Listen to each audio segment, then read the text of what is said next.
បាទខ្ញុំបាទម្ចាស់កថាជាមន្ត្រី5រក4បាទសូមជម្រាបសួរបាទទៅដល់ពុកម៉ែបងប្អូនបាទក៏ដូចជាជម្រាបសួរទៅដល់កសិករដែលឆ្លាញ់និយមចូលចិត្តចិញ្ចឹមមន្ត្រីទាំងអស់គ្នាបាទក្នុងវីដេអូនេះចង់បង្ហាញបងប្អូនពីអ្វីទៅដែលហៅថាជីវៈសុវត្ថិភាពនិងអនាម័យបងប្អូនណាបាទអញ្ចឹងការចិញ្ចឹមសត្វមាន់របស់បងប្អូនត្រូវការជីវៈសុវត្ថិភាពនិងអនាម័យជាចម្បងបាទអូខេបងប្អូនជីវៈសុវត្ថិភាពមានន័យថាទី1បងប្អូនត្រូវតែរោងឬក៏កថានៃតង់ហើយបាទគឺហាមផ្ដាច់មិនមានឲ្យហៅថាឆ្កែឬសត្វឆ្កែគំអ្វីចូលឬក៏មានមន់ងាប់នៅក្នុងកឋានឬក៏បងប្អូនចិញ្ចូលខ្វះអនាម័យទេអញ្ចឹងទី1បងប្អូនការចិញ្ចូលត្រមត់បងប្អូនត្រូវតែមានកបោតនៅកមុខណាបាទមានកបោតនៅមុខកឋានបងប្អូនមិនថាតូចឬក៏ធំណាបាទមិនថាលៀងដាក់គ្រួសារឬក៏បែបជាអាជីវកម្មហើយបងប្អូនត្រូវមានអកលនេះបងប្អូនបាទរាល់ការចូលទៅលើទ្រុងមាន់បាទម្ដងបងប្អូនត្រូវការដោះដូរខោអាវបាទឬក៏ងូតទឹកឲ្យស្អាតបាទក្រោយពីបងប្អូនធ្វើដំណើរទៅចិត្តទៅឆ្ងាយមកមើលមាន់របស់បងប្អូនក្នុងកឋានអញ្ចឹងបងប្អូនត្រូវមានអកលនៅមុខទ្រុងបាទហើយត្រូវដាក់បំរាមហាមចូលបាទនៅទីកន្លែងនេះបាទបងអាចថាសរសេរបានគឺហាមចូលដោយគ្មានការអនុញ្ញាតអញ្ចឹងណាបាទហើយកបោតទៅនៅទីនេះបងប្អូនអញ្ចឹងម្ចាស់ខ្លួនក៏ដោយជន់កបោតអញ្ចឹងមកបាទជន់កបោតទៅមកបាទ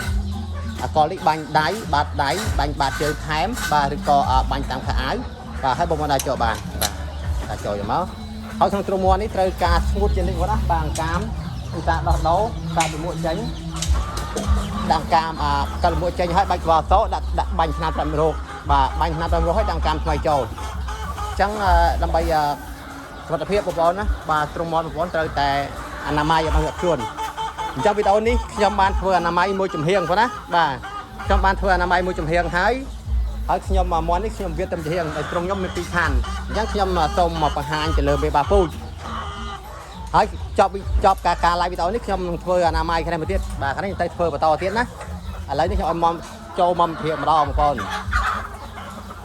នេះជាមេបាពូជបាទមេបាពូជនេះត្រៀមនឹងចេញទៅកសិដ្ឋាននៅស្រុកស្គៀនស្វាយខេត្តកណ្ដាលបាទជាកសិដ្ឋាន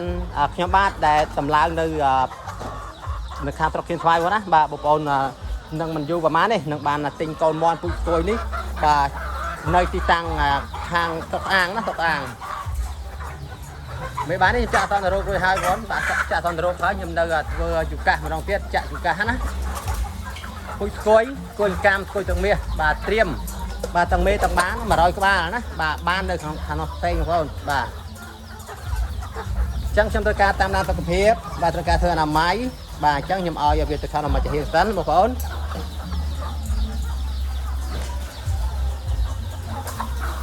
ពេលទៅខាងនោះហើយខ្ញុំធ្វើអនាម័យឆ្នាំជាហៀងទៀត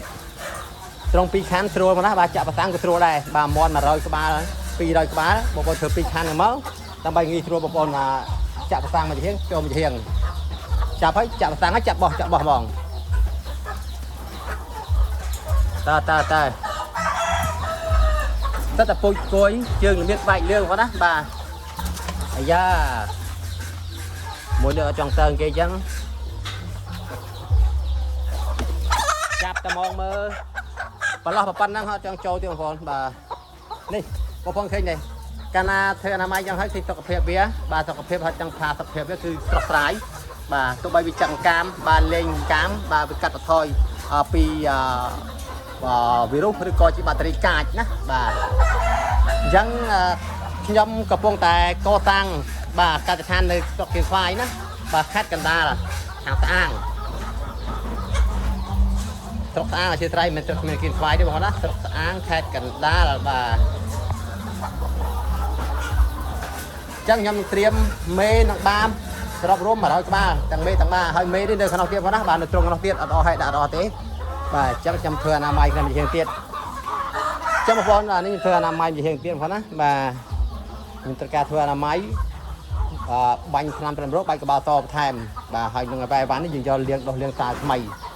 បាទនេះជាជីវភាពមួយសម្រាប់បងប្អូនអាចនឹងធ្វើបានបាទក្រៅពីបងប្អូនខ្លួនផ្ទាល់ខ្លួនឬក៏ក្រុមការងារចេញចូលត្រូវតែដោះដូរខោអាវដូរស្បែកជើងឬក៏បាញ់អកលតាមបាតដៃបាច់ជើងឬក៏ជន់ក្បាលតបាទសំខាន់គឺដោះដូរខោអាវចេញបងប្អូនណាបាទខោអាវដែលនៅក្នុងកសិដ្ឋានយើងប្រើតែនៅក្នុងកសិដ្ឋានខោអាវណាបងប្អូនធ្វើដំណើរទុកចិត្តទុកថ្ងៃ បាទគឺយើងមើលខោអាវយើងក៏ស្រស់ស្អាតបាទទៅខាងក្រៅទៅត្រង់ក្នុងកសិដ្ឋានបាទមានខោអាវនេះគឺយើងប្រើក្នុងកសិដ្ឋានតែម្ដងបាទ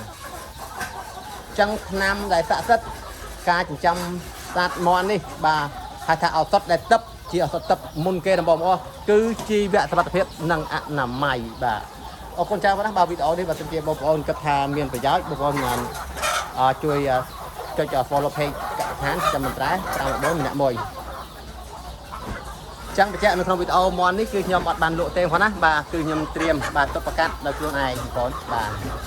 យើងមានមេផ្សេងសម្រាប់ត្រៀមលក់មានមកណាមានបាទមានសម្រាប់មេក្រុមនេះគឺយើងអត់លក់ទេបាទគឺជួយការគ្រប់គ្រងធ្វើកសាំងក្នុងនេះដើម្បីហោះទៅខាងស្រុកអាងខេត្តកណ្ដាលឆាប់នេះបងប្អូនបាទអញ្ចឹងបងប្អូនចង់ដឹងទេចង់ដឹងថាតើចង់មើលបា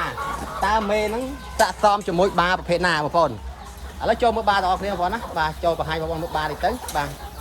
ហៅថាដៃគូការផ្ដើមជីវិតថ្មីបាទពីសត្វចិញ្ចឹមរបស់យើងបាទបងប្អូនវាយ៉ាងនេះក៏លឹះក្នុងមួយក្រៅមួយក្នុងក៏មានកលិះដែរណាបាទខាងក្រៅក៏មានកលិះដែរបងប្អូនណាអូថ្ងៃនេះការងារច្រើនមែនតើបងប្អូនបាទនេះក្រុមការងារកំពុងតែ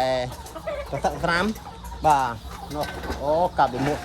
បាទនៅក្នុងនេះបងប្អូនបាទដែលប្រកាសជាមួយមេនេះគឺខ្ញុំចម្រាញ់រួចហើយបងប្អូនណាបាទនេះប្រភេទពួកនេះបាទបងប្អូនមើលនេះក្រុមនេះបងប្អូនក្រុមហ្នឹងបាទ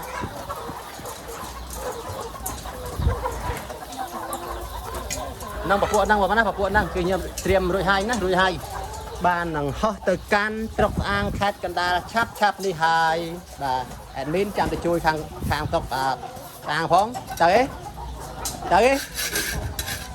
ទៅជួយខាងអាងនេះទៅតែកាយកបង្កើតកសិដ្ឋាននឹងមួយទៀតបាទបាននេះមិនគ្រប់នៅខាងនេះទៀតបងប្អូនបាទមិនគ្រប់ណែបងប្អូន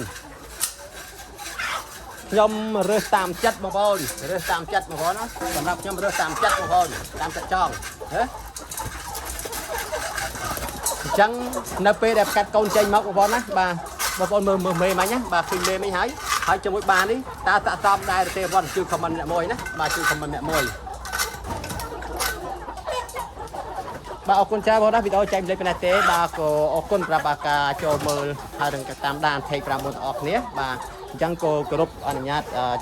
សូមជូនពរទៅដល់ពុកម៉ែបងប្អូនទទួលទានរស់ទីមិនបានទាំងអស់គ្នាហេងបាទនៅក្នុងមុខរបរចាំមកត្រែទាំងអស់គ្នាបាទអរគុណច្រើនអូមុនចេញពីខាងណាមកចេះតោះចូលវិញចូល